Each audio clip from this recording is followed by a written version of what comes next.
asset site locator. So, bali mailolocate po ako na 1 hectare na pinabebenta po ni seller ng 1.6 million pesos kung saan po ito ay along diversion road ng Lopez Macalelon Diversion Road. So, ano pa pong iniintay nyo? Tara, samahan nyo po ako. Ilolocate ko yung property. So, ito po yung way papunta po sa Lopez. Ito yung barangay road na galing ako sa kalsada kanina. So, ito naman po yung binuta sa diversion. Ito po ay way na pag crossing din ng Makalelon. Gumakat Makalelon itong diversion road na yan. Tapos, ito yung pinakang binutas.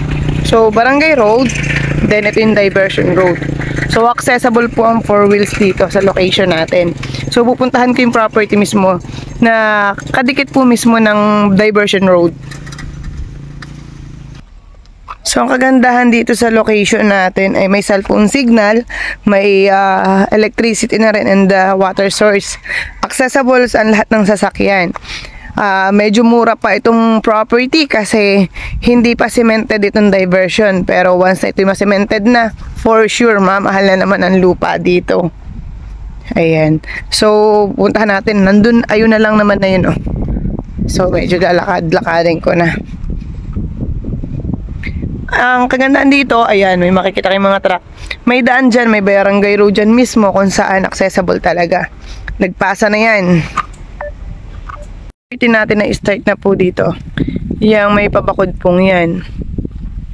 So makikita nyo yun, ito mismo yung diversion road. Ito yung property natin. So ito, meron ditong source ng tubig. Ayan po, may linya ng tubig. Galing sa bukal. So, ito na yung property niya. Oo. Ito, pinasudsod na talaga siya ng may-ari. Pinatanggal na yung pinakambundok. Para at least kung gusto magtayo agad ng bahay nung makakabili, matatayuan agad. So, mismo po talagang dikit tayo ng diversion road ha. So, kung may overlooking view tayo dito, ayan. So, Hondago yung nakatatanaw natin na yun. Ito mismo yung property natin. Ayan. So, marami siyang puno ng nyog. May nagkokopra pa. Medyo dito pantay, then anhay ng konti, then pantay na ulit siya. Wala tayong hili, wala tayong creek dito sa portion na to. So, ito yung 1 hectares natin. Ito yung kagandahan dito. So, dito sa part na to, medyo slope lang din. Ayan. Then, pantay na ulit.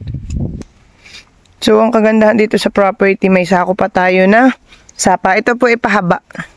Rectangle shape po siya. So, pahaba pa po siya papunta pa dun. May sako pa ito. Pinaka-boundary niya yung sapa dun. So, kaganda dito may source tayo ng tubig. Ayan. Ating pupuntahan. Para at least makita nyo talaga yung reality. Ayan. So, good for investment ito.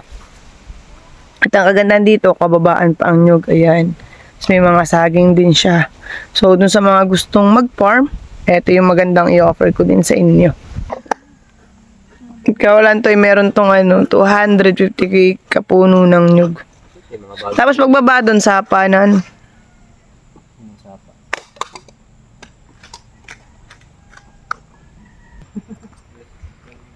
So, ito kababaan talaga po yung nyug niya.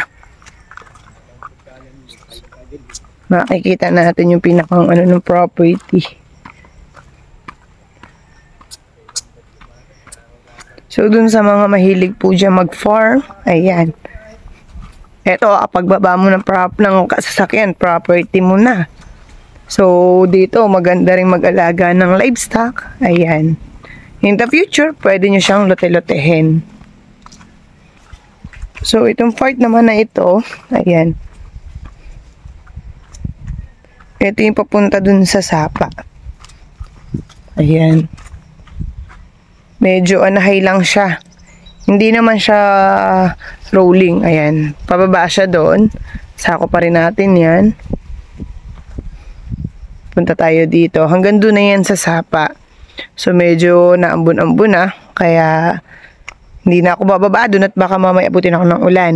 Pero ang kagandahan dito sa ating property na to, ay dasik talaga ng nyog. Makikita nyo, ang daming bunga.